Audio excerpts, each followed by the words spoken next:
In May 2011, two high school friends and self-identifying film buffs saw the movie Thor together in theaters. These men promptly went their separate ways and mysteriously didn't communicate for a decade. Today, still obsessed with movies, they reunite as podcasters of fortune with the mission to tackle the movies and debates they missed out on for 10 years. On this podcast, they are always catching up.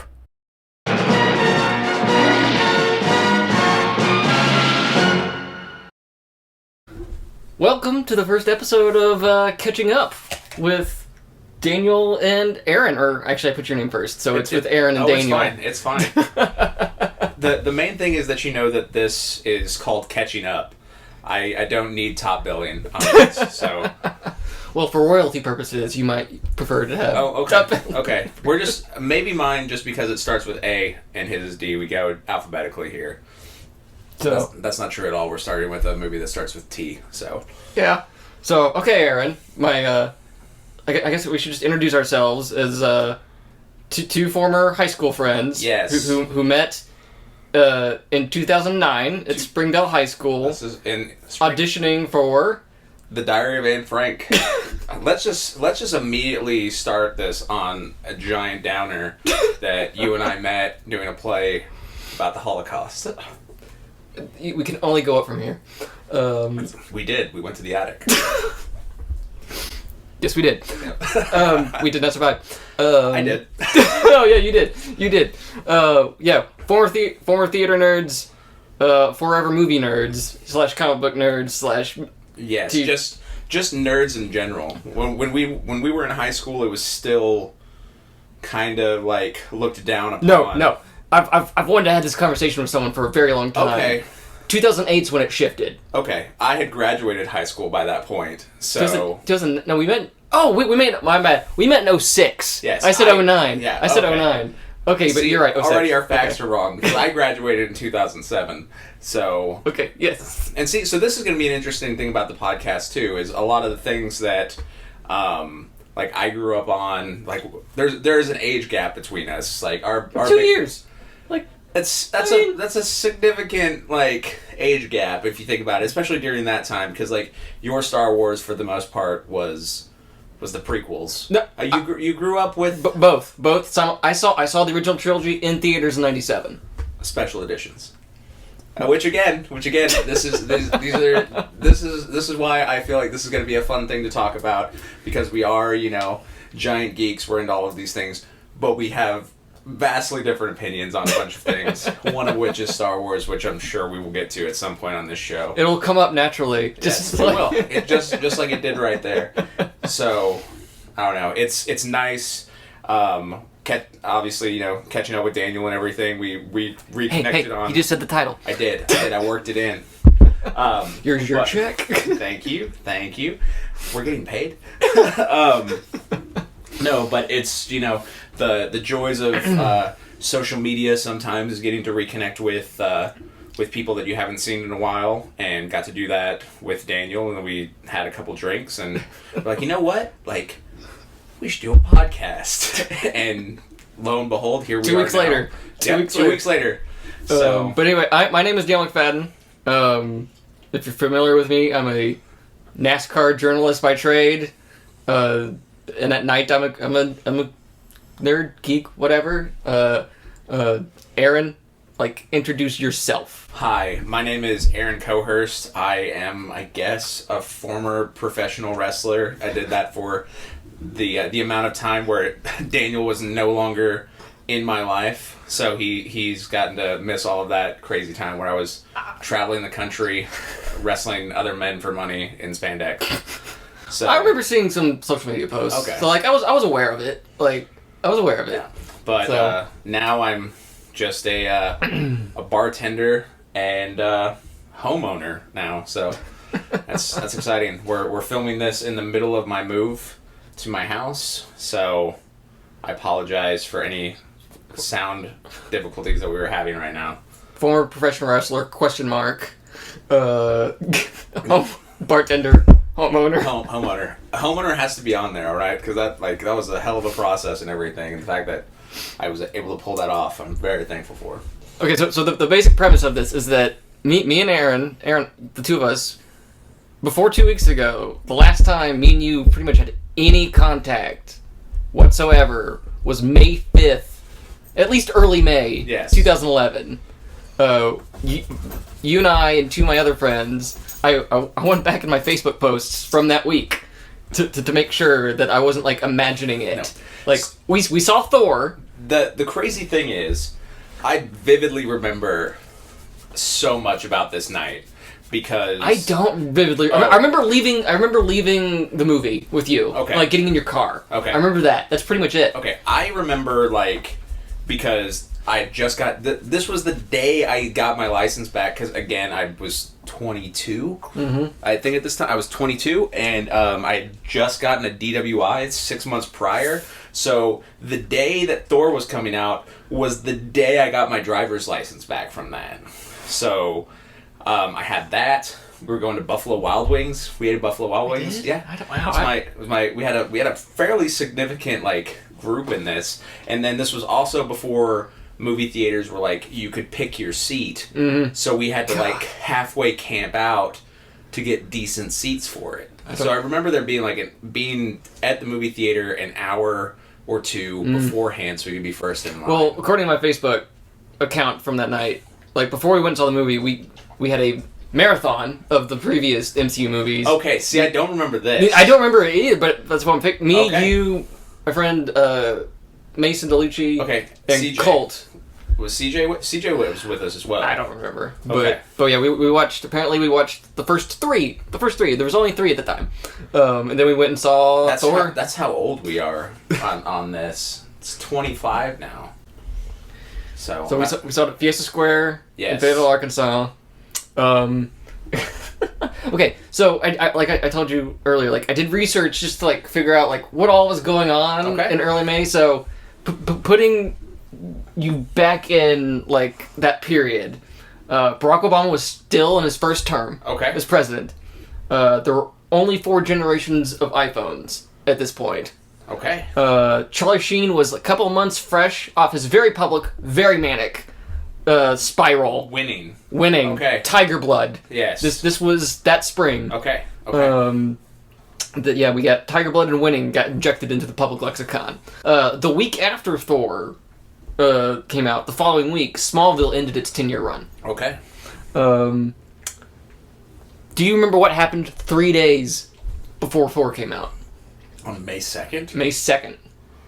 No. It was a pretty big thing for, like, the country. No. Oh, on May 2nd, 2011, 3 days before Thor came out, Osama bin Laden was killed. Okay. So it was a week. Well, if that was the case, so Thor came out on a Wednesday? Well, it came out, we would have saw the midnight showing of May 5th. So we saw... May 5th into 6th. Okay. But Osama bin Laden was killed on a Sunday. I remember that because it was at a wrestling pay-per-view. Really? Yeah, my timeline was literally went from this person just won a championship to being like, oh, we got Osama. So, yeah, craziness. I was at my friend Skylar's house watching the Kevin Costner Robin Hood movie. All right. That night. The best Robin Hood movie. According to my Facebook, I did not like it. Oh, okay. Well, unfortunately, that is, before 2011 and won't be on catching up. But that was the Robin Hood film I grew up on. But yeah, so we saw Thor May 5th, or the night of May 5th, and then we just went off.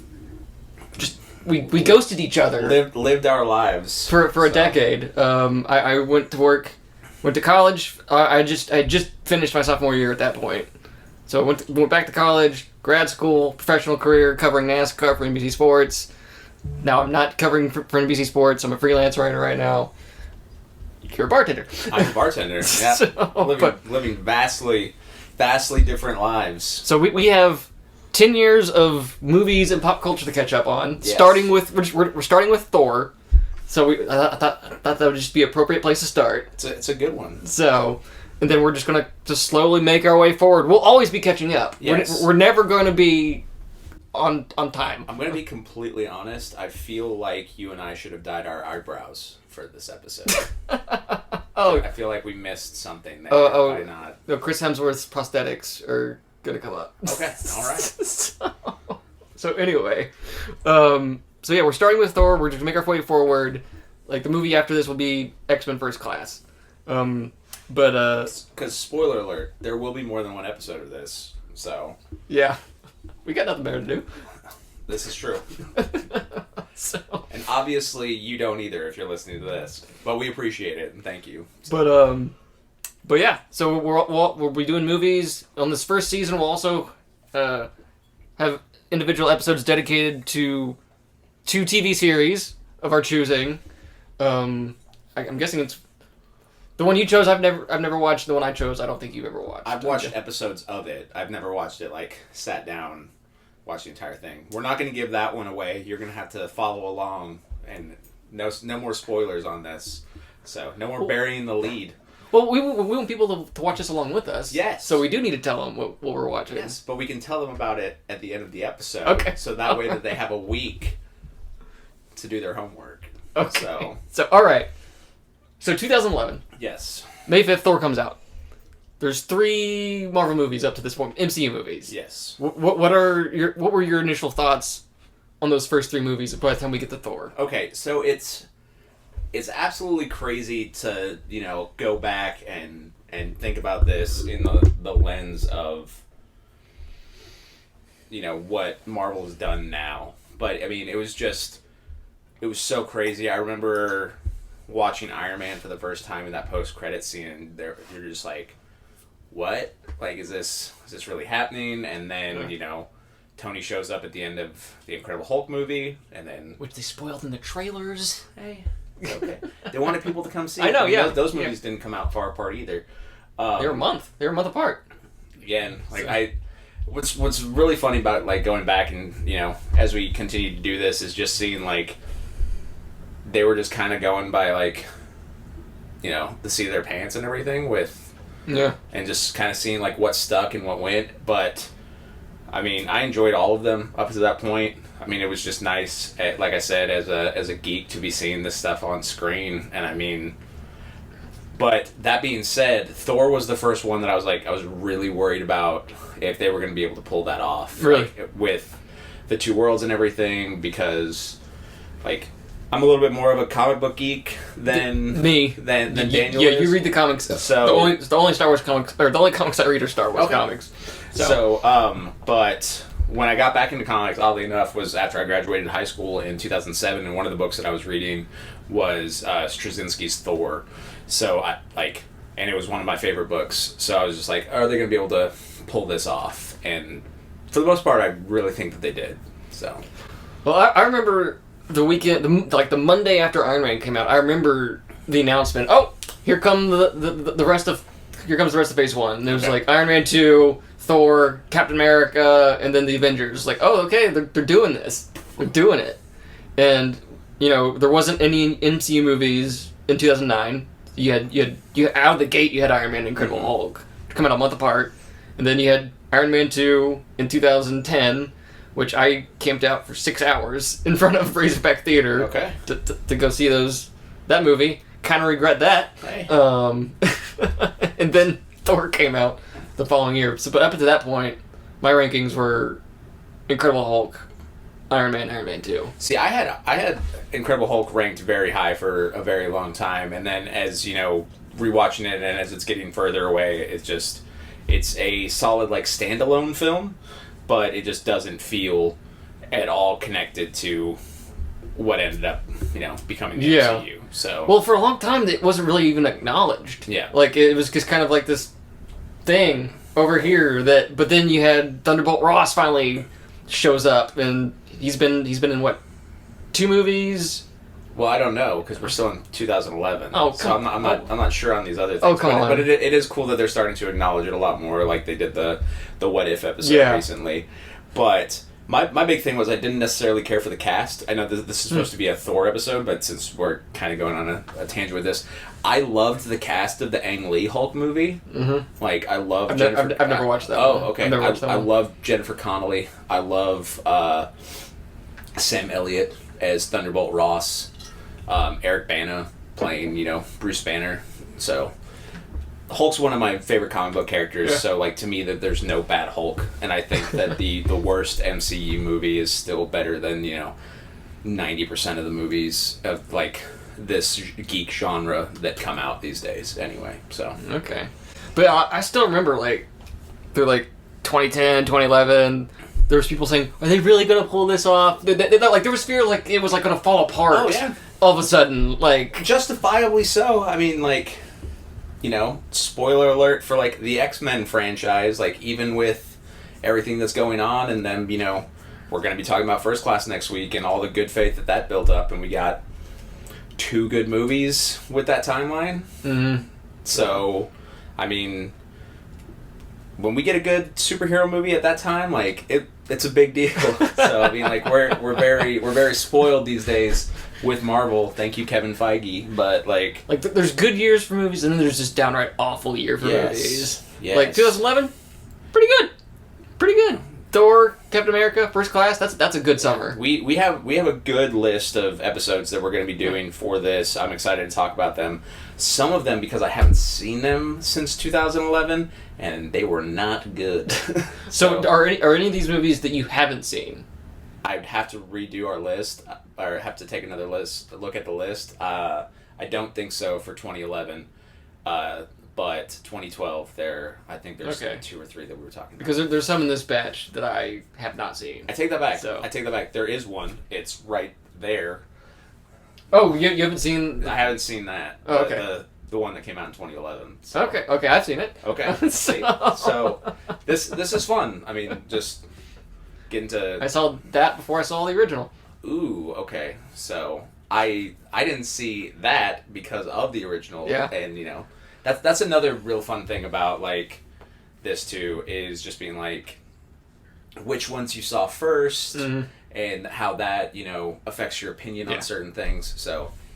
So Thor, like I said, I've never read the comics. Okay. So, like, I remember going to see it and being okay with it. My Facebook status after, like, at 2:22 or whatever that morning after we got out of the theater, I said I was quoting a friend. This quote from Austin Smith pretty sums up my thoughts and my feelings on Thor. It's aight. Wow. All right. That was my review. I remember walking out and thoroughly enjoying it. The big thing that I was worried about, and again, if you read the Thor comic books and everything, the Donald Blake situation, I was curious what they were going to do with that, because in some of the comic books, like, Thor's not Thor all the time. The whole thing is like, he who possesses this hammer, will possess all the power of Thor. It's just a dude, and he picks up the hammer, and then he becomes Thor. And I thought it was a really good move on their side to just scrap that. I liked the nod that, it's just like, the reference. That's the ex-boyfriend, and that's the relation to Jane Foster, and getting that in there. Again, just cool little Easter eggs that are in that movie. I know I mentioned Straczynski earlier, the writer of Thor. He's actually the guy who finds Mjolnir at the beginning of it. When the truck, the guy in the truck and everything. Really? Okay. That's Straczynski. Okay. So that's a cameo I got more excited about than seeing Stan Lee being like, did it work? So like before you, like, when was the last time you watched Thor? Like, I did a rewatch of all of the Marvel movies before Endgame came out. Oh, you did? Okay. So I think the last time I watched it was I did a rewatch before the first Avengers. Okay. I think so. It's been a while. Okay, but I mean, like, that was still what, 2018 was Endgame, or 2019? 19. Okay. Endgame was 19. So it had been 2 years since I'd seen this movie. So, but, like, in general, it was better than I had led myself to believe there was. Mm-hmm. Like, I think it went down a little bit easier. It takes a while for it to get into gear.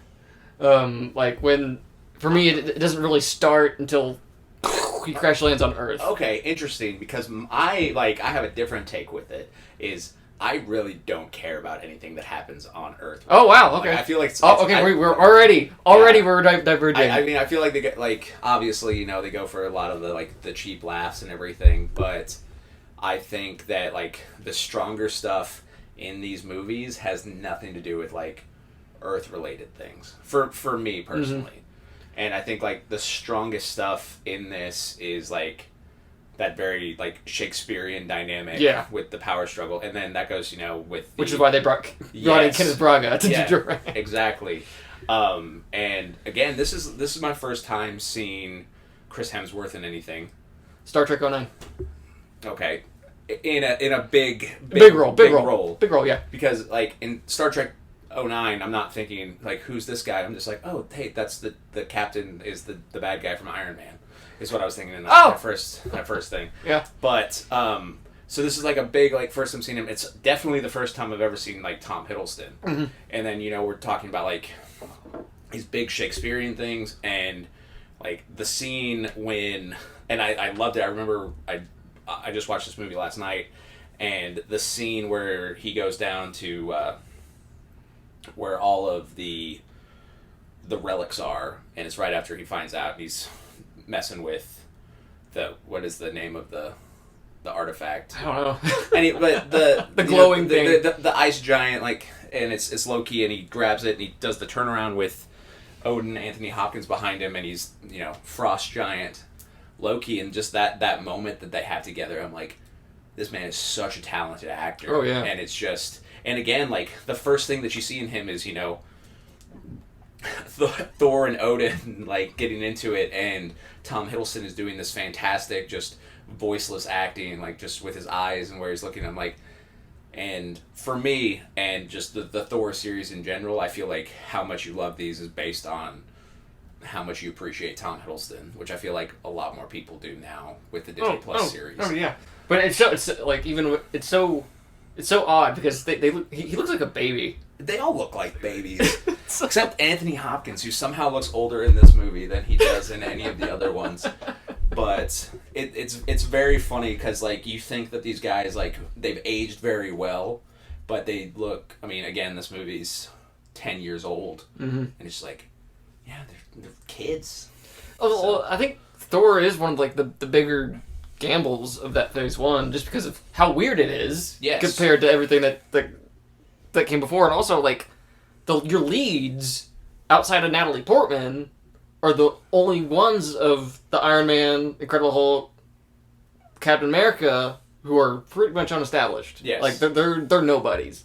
So and now they're still around. Yeah. Like of all the guys who made it past Endgame, they're still around. I feel like Chris Evans is at that point wasn't a huge name either. But he'd done the Fantastic Four. He'd done not another teen movie. True, but he'd been around. But for I mean, a like while. as far as like a leading guy in that. So I mean, like that's one thing that's very cool about these Marvel movies. In hindsight, again, we're talking about movies that have been out for 10 years. Is that they took a lot of risks in their casting. Like they did safe bets and everything with like supporting roles and everything. But like they took some gambles and they found some new people that we're going to be talking about for a long time on this podcast. But yeah, it like one thing I really liked early on with Hiddleston is like when they're going to the Frost Giant planet or whatever. Man. So it's like clearly so something's up, and like but it feels like there are points where I don't know if Loki's acting or if he genuinely like wait crap. I don't have control of this, which I thought which I appreciated because you're not sure. Yeah. Where if he's in control of everything. Exactly.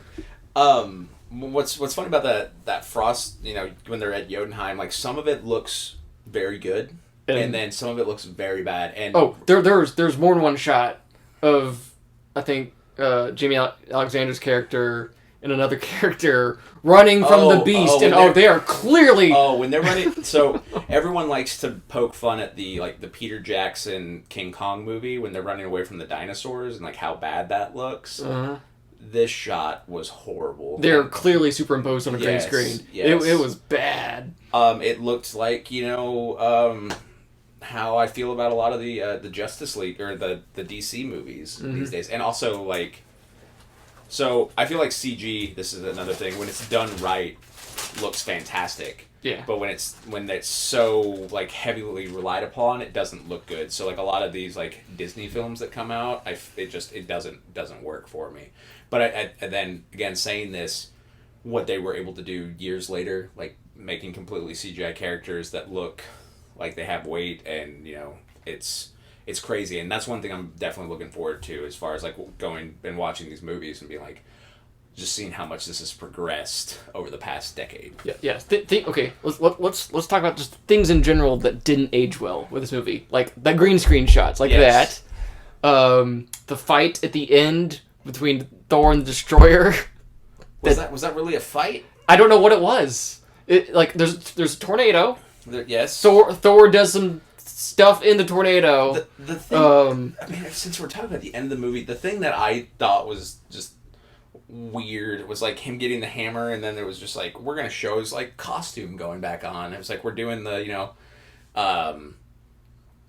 the Batman and Robin, like we're doing the Flash like zoom in or on these all the costume and everything. So I mean, there's still a lot of those tropes in like that from earlier like comic book movies that I felt were in this, and like a lot of the gags that they were going for were like, felt like they were like really like cheap laughs. So, but I mean, for me, like one of the coolest scenes in it is when he's going to get Mjolnir for the first time, like when he's going into the shield base and just doing that. I feel like, again, here's the other thing with that. This is our first time seeing Hawkeye. Jeremy Renner is Hawkeye for 2 minutes. Hey, I mean, but I mean, like, it's you have to put him somewhere to set him up for Avengers. You have to. I mean, so we had Black Widow introduced in Iron Man 2, and then like we get to see Hawkeye, and again, it's just that the world building that they were doing at the time. But I felt like that was one of their stronger things, because it's not, it wasn't totally reliant on CGI in that scene or anything. And a lot of it was like in camera, and so that was stuff that stuck out to me in that movie. Chris Hemsworth's wigs, hair prosthetics. Yeah. Like, I don't know, like the more so than that, because I mean, like, you just kind of get used to bad wigs watching movies a lot of the time, but the eyebrows were what really did it for me. His face just didn't look natural at all with that. So, and what's funny is like I think Feige says that like if he could go back and he could change one thing, like not necessarily even about like Thor as a movie, but like the MCU in general, is he wouldn't have dyed his eyebrows. Have you read that somewhere? I don't have like a quote or like direct quote, but I have heard this, so, and I believe it. I mean, it's very distracting once you know about it. Well, they fixed it by Avengers. Yes. So I mean that's fine. The town on that a lot of the action takes place in looks very too new. Oh. This looks like this was built for this movie. Yes. It's like out in the middle of nowhere, but it looks great. Okay, so and it's in New Mexico, and so like at the time, like the Thor book that I was reading, it took place in Oklahoma. But what you're mentioning, what's funny about the town is like that big fight with the Destroyer and everything. It's supposed to be this like town with people and everything, and they just conveniently are able to get everybody out of the way, so it's only the main cast and with them. So I thought that was really funny too. Again, but I definitely agree. But I mean, again, it's nice that it was actually like built on a location as opposed to like a sound studio. So surely they could have found like some sort of ghost town, renovate the ghost town, keep a little bit of the decay or whatever. I don't know, but thankfully not too much of it was taking place there. They just had to blow it up. Destroyer was going to come up and just mess everything up, so they were going to have to mess it up anyway. So, okay, so for you, what's aged well about Thor? I feel like it's just a very like great start to what ended up coming like out of this. I feel like it's a great base like introduction for Thor, or Chris Hemsworth as Thor, and then Tom Hiddleston as Loki. Also, can we talk about the Warriors 3 for a second? Like, I absolutely love Ray Stevenson as Volstagg. Okay. Like, he's an actor that I like a lot. I don't know if you ever saw him as the Punisher. No, I've not. No, Okay. I haven't. That was 2008. But I thought it had like a fun supporting cast because, again, like I said, like, for me, the stuff that appeals to me about these Thor movies is the more Asgardian stuff as opposed to the Earth stuff. So him like having just this like group of friends that like he goes and does stuff with, I'm just like, okay, this is great. Like, I didn't expect to necessarily like see them on screen, and I think it's hilarious when they're walking into the town. Everyone's just like, you know, oh, it's like Xena and Robin Hood and everything on that. Well, like in another universe, Jamie Alexander would have been like cast as Wonder Woman. I'd be fine with that. I'm curious to see if she's gonna be back in the next one and everything. Well, she was. Yeah, well, I guess one reason she hasn't been around was she had the TV show. She did. NBC Blind Spot. So she was preoccupied. Yes. But it was weird that after her long absence, she pops up on Loki. Yeah. Like, oh, yeah. She's definitely a character because I mean, like, Sif's more of a with the comics at the time. Ragnarok had happened, and so Thor's bringing everybody back, and Loki is a girl at this point in it, and you find out that like Loki had taken Sif's body, so like Sif is a bigger like player in the comics than she's ever been in the movies thus far. So I'm curious to see if she gets a bigger role in any of the other ones because I am a big fan of her as well. Okay. So I wish I remembered in 2000 my thoughts like towards Darcy in 2011 because I can't remember if I liked her at that time or not. But I love her. Okay. Like in 2021, I like especially after WandaVision, I adore her. I think she's great later on, but again, like I said, like the stuff that doesn't do it for me in this movie is like those jokes. But I understand like why they have to be in there for this because it's it's connecting it to it's like like we have to make this a little bit like more mainstream and connect to because again it's not everyone's going to be into that Asgardian stuff, so they have to bring like the Earthrealm stuff and make jokes. Earthrealm, there's my like nod about Hogan being Raiden in Mortal Kombat and everything. That was a definite Freudian slip right there. So, but I mean, I thought that they did a good job as far as like balancing it, and I understand like why that was on there, but it just so not a fan of Darcy. No. Wow. Okay. No, I like she's hilarious in it and adorable. I mean, I don't think it like works in the long run. Which I mean, people we're gonna talk about it later on and everything, but like, well, she represents like us. Like she's supposed to be us in this situation. But I mean, and it. I think she more represents people who don't have any idea about the comics. Okay. Like mispronouncing Mjolnir's name and meow meow. Yeah. But like for me, like the jokes that work for me in this are like when he's going and getting coffee, and he throws down another, or when he's going to try to get something to ride 50 miles west, and he's a cat or a dog. It's like give me one of those that I can ride. Like that stuff to me is funny. Like oh no, the fish out of water stuff is awesome. I mean, he's still a human and everything, but when Eric goes and picks him up from S.H.I.E.L.D. and then they go to the bar and he drinks Eric under the table, like him still being able to do that. Like, to me, that stuff is like what works for it. And I feel like, we'll be talking about Thor: The Dark World later, and for a lot of people, that's not a movie that they like, and they leaned into, again, those three characters. And then you go and you watch Thor Ragnarok, which I don't know how you feel about it, and we're going to find out and everything, but I feel like it's widely considered like one of the best Marvel movies, and it does not have those characters in it. Yeah, it would, like, talking about like Thor Ragnarok, this is a movie, with that movie in your headspace, it pales. Yes. It's like, if Thor Ragnarok doesn't exist, you might feel better about the first Thor. But exactly, like, and Ragnarok, that's one thing with like the hindsight. But again, like I do like this movie. Like I think it's fun. I think it has aged well if you can get past some like the CGI fights and everything. But I feel like and I will say this about a lot. You will hear me say this a lot about the Marvel movies, especially at the beginning, is the strong points are very, very strong, but like the weaker stuff, it's carried by the high points for me. And for this, like, big high points are like Tom Hiddleston in this movie. So, and that Shakespearean element that we were talking about. So what's your favorite joke in this movie?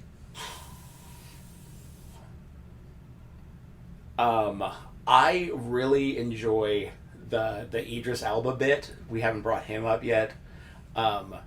When the Warriors 3 and Sif go up to him and they're trying to get him to like open the Bifrost for him, and he just lets them like go by. He's like, I can't. He leaves the post and starts walking away. He's like, I can't, disobey my king and everything. And it's just like, all right, and he just goes by. I feel like that was a great gag. That's one thing that I remember about the build up to this is like white supremacists were royally pissed off that Idris Elba, an African American man, had gotten cast as Heimdall. Really, I don't remember this. Yeah, at all. So, but I thought he was great. This is honestly probably one of the first things that I saw Idris Elba in as well, because I hadn't watched The Wire up to this point. Yeah, neither have I. I can't remember. Yeah, this is probably the first time. And then a few years later, he's like killed off screen. He is not killed off screen, sir. He's killed in the very beginning of Infinity War. Spoiler alert. Was he? Oh, okay. I forgot. Yeah. For some reason, I thought he'd been killed off screen. No. My bad. Was there not a title card for this movie? Like, they ever flashed Thor on the screen? I don't think so. Because I was like 20 minutes into it. It's like, is there not a title card? Because I was going to take a picture of the title card and send it to you to show you that I was watching it. It was like, I was just like waiting for the title card. It never showed up. Real quick, again, sorry, because I don't have notes and things are coming to my mind.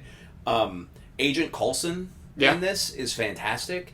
I feel like he was going to be one. That was going to be one of my notes. Again, I haven't seen his notes, but like, just he is an unsung hero of Phase 1 for me. He's that connecting thread for me. Oh, he's the thing that the whole Phase 1 pivots on. Yes, and I feel like he works as far as, we were talking about that comedy and everything, like when the Destroyer comes down and he's thinking it's like Tony Stark tech, and like that's a funny like bit and gag to me. Like I feel the other agent said, "Is that one of Stark's?" And he says, "I don't know. He doesn't tell me anything." Like that gag that works for me. Well, really, my note for this was like, this is really the only time before you get to like Agents of S.H.I.E.L.D. where you see Coulson kind of being completely serious. Mm-hmm. He's not being aloof or anything. He's not like Gaga or Captain America. He's not the straight guy playing to Tony Stark for comedic effect. He's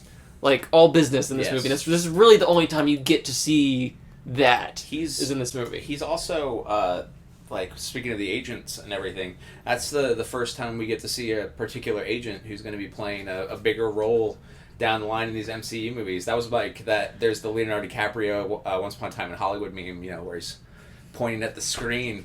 That was me. That was my first time really noticing. I was like, oh hey, there he is. So, we should have like watched the On the Way to Thor's Hammer short, because that's kind of part of this. So, I haven't seen that short. Oh, you haven't? No. Oh, okay. It's a Coulson short. It's like this mini Coulson adventure, like on his way to the hammer. Okay. I hadn't seen a lot of the shorts until thankfully before Shang-Chi and everything, they put up the Hail to the King one. Yeah. On Disney Plus. I hadn't seen that one yet. So, but yeah, I'll have to check that out. I like Coulson a lot. So, as I was watching this movie.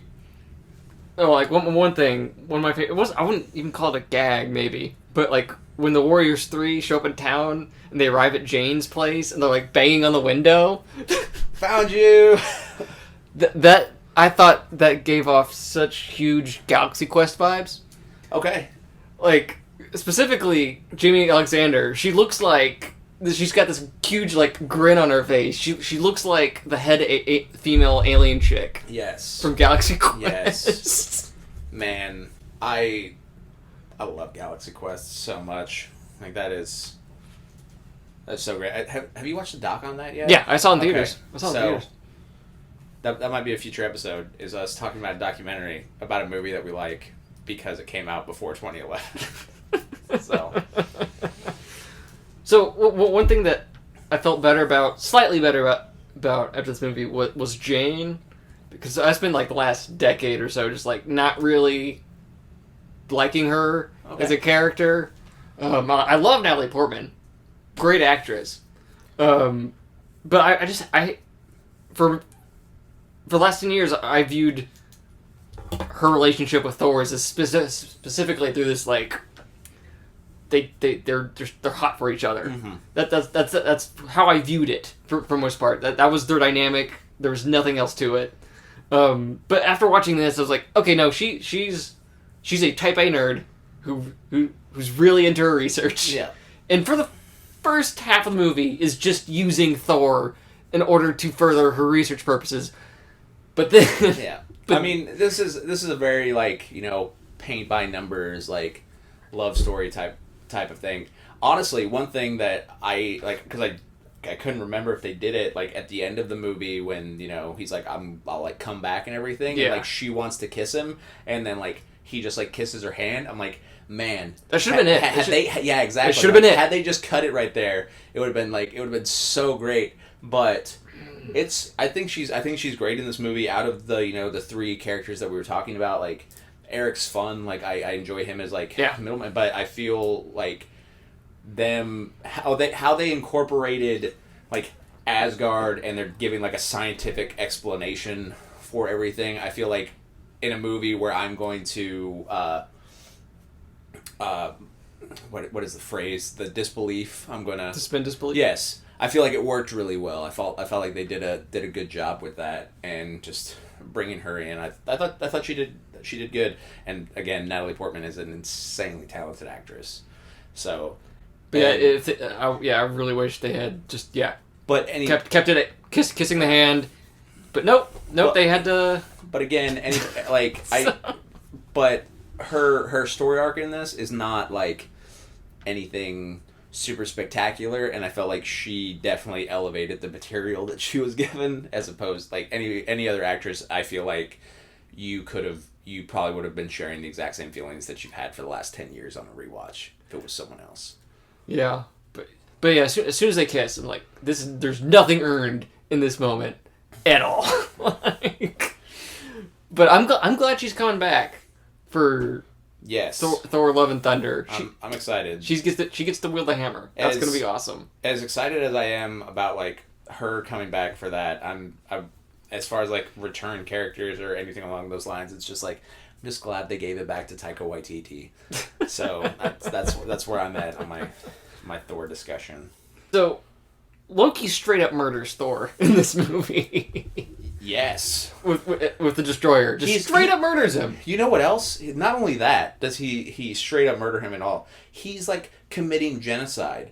But no, like he's committing genocide as well, like on this thing. And as much as, and again, I didn't even think about it until we were just talking about it, like you're talking about Thor wanting to go to war and do this thing for his father, like that he couldn't do. And then at the end of the movie, Loki's hanging off and he's like, I could have done it, like, father, for you. It's like he's wanting to do the exact same thing Thor was doing. And it's so just like in a completely different way. Like, so I feel like that's a very interesting take, which I honestly hadn't even thought of until right now. But like if I'm Thor and your brother, stepbrother, whatever, just like straight up murders you, like, why ever give him another shot? Like, oh man, like how many chances does Thor give Loki over the last 10 years? Do you have a brother? I have a little sister. Okay. I mean, like, yeah, it's family's a very, very strange thing. So like you give people the benefit of the doubt and the chance, and you want to see the good in people and all of these things. So, but yeah, it is pretty crazy. I mean, again, he came back like no harm, no foul type of thing. So, and at the time, like, he wasn't really Thor at that thing. He was just a dude. Like, had Loki not done it, he might have just stuck on Earth and never became, Thor again. So, thanks, bro. So, like, what's your ranking of this movie? For, like, just in general? Yeah, just give it a score. What's your Thor score? I give it a B. B? A solid B. Like, it's entertaining. Like, it's not a bad way to, spend a Sunday night, which is what I did. So, but it's also not one of those movies where I'm just like, man, I need to rewatch this. Yeah. Like, so, but it's fun, and I feel like giving it anything less than that would kind of be unfair to it. Yeah, I'm pretty much right there. I think B- maybe. Okay. B-. For I mean, it's for where the MCU was at that point. Great job. Yeah. Yeah. I mean, if we're talking about movies, like, especially like comic book movies at that time, like, I can't really think of a whole lot of ones off the top of my head other than, like the I mean, obviously Batman movies that were out at the time, Iron Man, and then like Hellboy.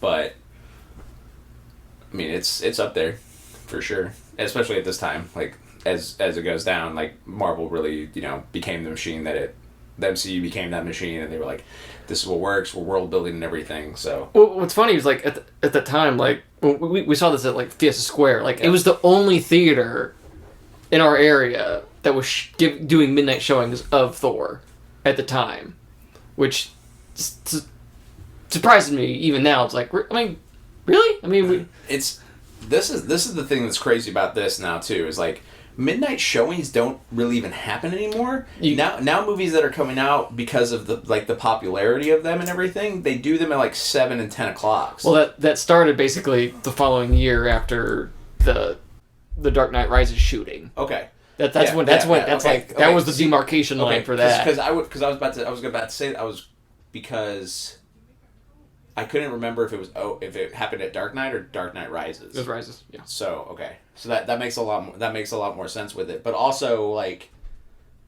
it used to just be one thing. Like, we would have this midnight showing, and try to make some money. But now they realize that they can get like a whole other night in doing 7 and 10 o'clocks. Yeah, yeah. So, I mean, I'm like, part of me misses going to those. Like, one of my Facebook statuses from that night was, "I love midnight showings," but like, and I miss them.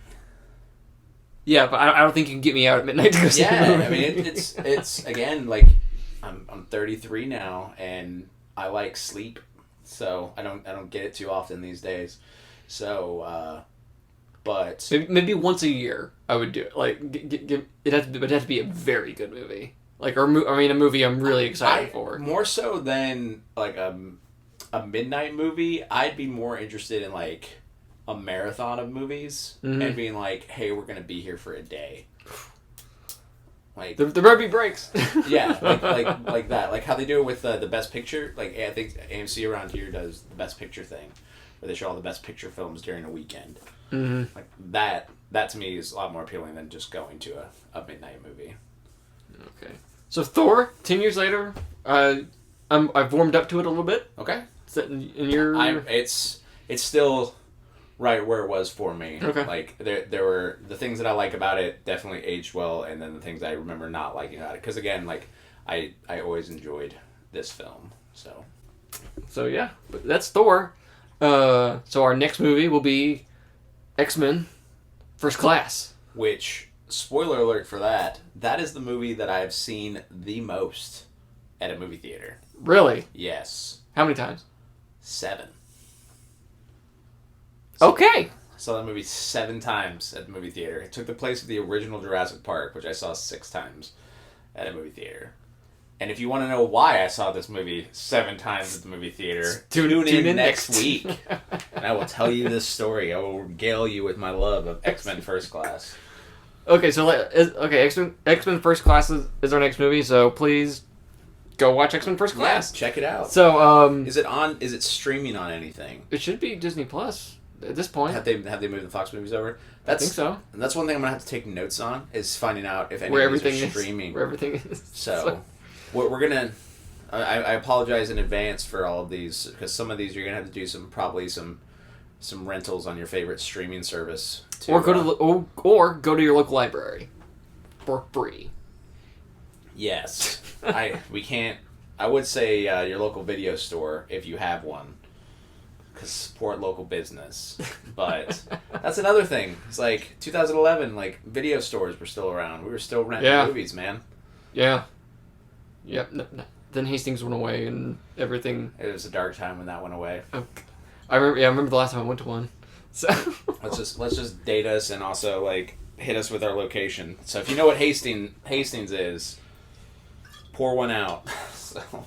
Aside from movies, like I said at the top of the show, we'll be doing 2 shows. 2 shows. Each one chosen by us. I've seen one. He's seen one. We haven't seen the other. The first one, which will come after our first batch of like 10, 11 movies, is Person of Interest. Yes. Which debuted in 2011. That's the thing. These are 2 shows that debuted in 2011. Produced by J.J. Abrams, created by Jonathan Nolan, Christopher Nolan's brother. The show is based, just if you're not familiar with it, it's basically Batman without suits. Starring Jesus. Yes. I'm in. So if you're interested in a show that tricks you into thinking it's a procedural, but then becomes the most timely commentary on American surveillance of its citizens during the 2010s, and is an awesome action show with Benjamin Linus from Lost. Check out Person of Interest. See, what's going to be funny is, like, you say Lost, and I think the first Saw film. It's like, that's what I know him from. He was in Saw? He was in Saw. Huh. So, that, and then my show... which will be the thing we cap this first season off on. ...is the first season of Game of Thrones. And only... Kill me now. The first season of Game of Thrones. So you've never watched Game of Thrones? I've seen, like, an episode in the background. Okay. Like... See, so what's going to be great about this is I'm not going to, like, hurt him too badly. It's like I'm gonna cut him off of Game of Thrones around the time that I originally walked away from that show, so it won't hurt him like so many shows have hurt us in the past. But hearing that this guy watched Lost, I don't feel too bad, so... I love Lost. Like, I'm one of, like, 5 people in the world that liked how that show ended. Alright. See? You never know. He might say that certain shows stuck the landing. But... I think it did. Alright. How I Met Your Mother did not. No. Neither did Dexter. Hey, but it's coming back. Yay! So, okay, final segment. Yes. Some movie news. I took some notes on some things that have came out in the news lately.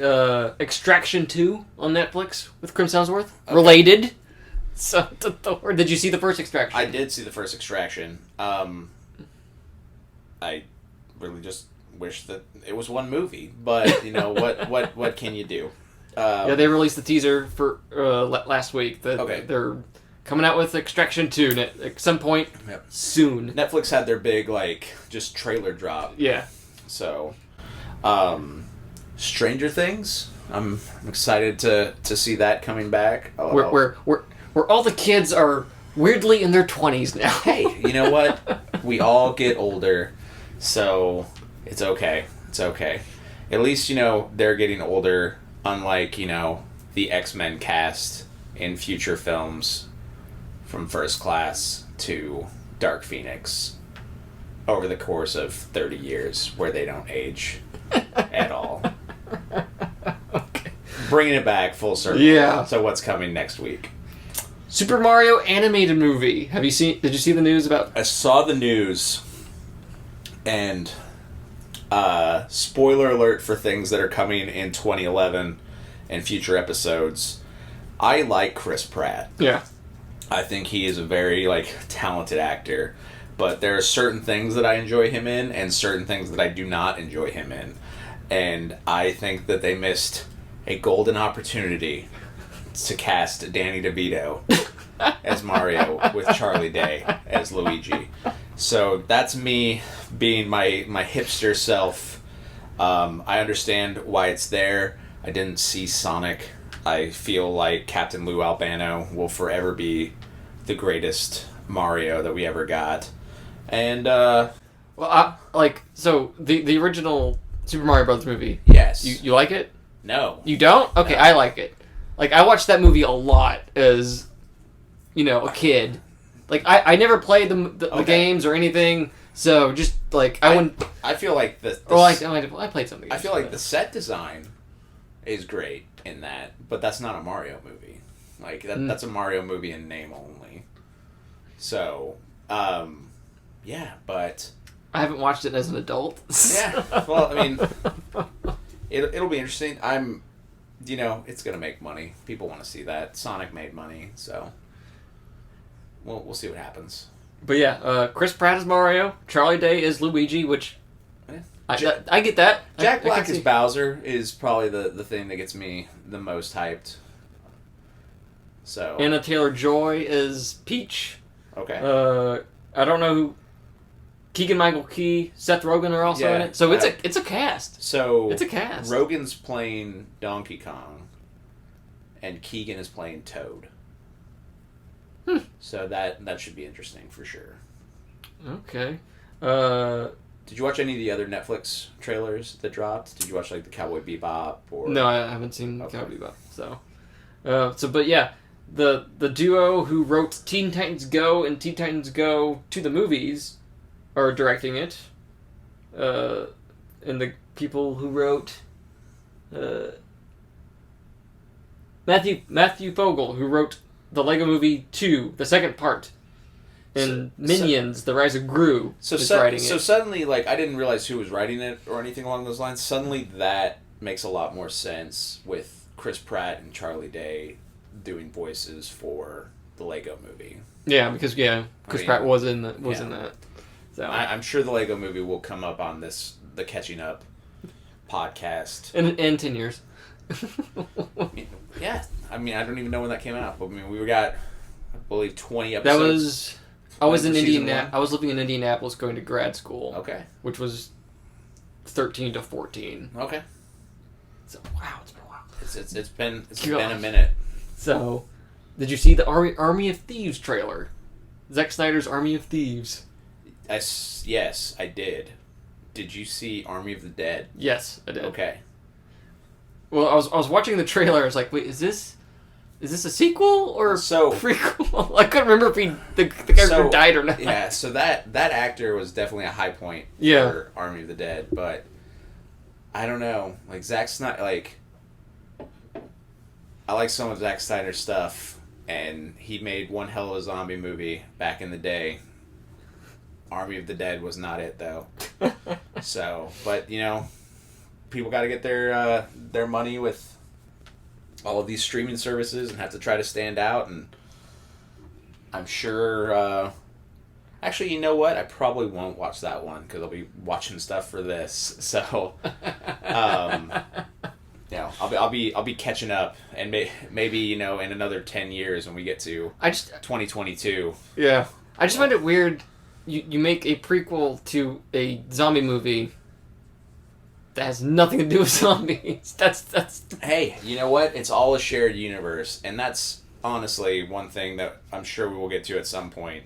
But as much as I love Marvel and the MCU for what they did to cinema, what they gave us over the past couple of years, they have absolutely destroyed the market with making every studio think that they need a shared universe and have to make so many sequels and everything to where they're not just focused on making one good movie anymore and going from there. Mm-hmm. So, but that's the world we live in now. And in 2011, thankfully, it wasn't the case. Did you see the trailer for the Muppets Haunted Mansion on Disney Plus? No. Comes out October 8th. But I am pumped because I love the Muppets, I love the Haunted Mansion, and I will actually be at Disney World the end of October. Are you going to Star Wars Land? Galaxy's Edge? Yeah. Yes. I will be drinking blue milk. I will be piloting the Millennium Falcon. And I will see the rise of the Resistance as well. So much. As you should. So that's things I'm able to do as a bartender. It's pay for a house and a trip to Disney World with me and my wonderful girlfriend. Note to self, become bartender. Yes, exactly. All right. So this has been the first episode of Catching Up with Aaron and Daniel. Yes. We're emerging from our time machine back in 2021. Yeah, it's a DeLorean. When this baby hits 88 miles per hour, you're going to see some serious stuff. PG-13. Stuff. You get one shit. Oh, okay. You get one shit. And he got it. He got it right there because it wasn't me. I'm still learning the rules of this thing. Guys, seriously, thank you so much for checking this out. This is the first episode. Obviously, we're going to have some speed bumps and everything, but we will do better. This is a project that Daniel and I are doing like out of love, and it's great to catch up with him. So please come along on this ride with us and just have some fun. You can follow us on Twitter at Catching Up 2011. Boom. That's the Twitter handle. We can it's a handle you can change with each successive season of the show. Okay. So it could be Catching Up 2012, Catching Up 2013, whatever. So Catching Up 2011.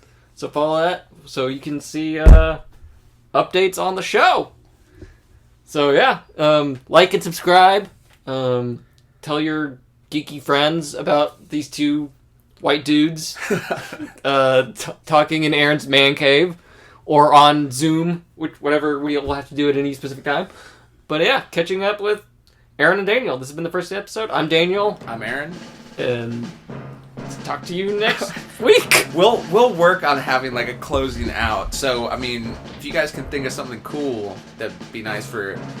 Thank you for getting caught up with us. There we go. Thank you. Come again.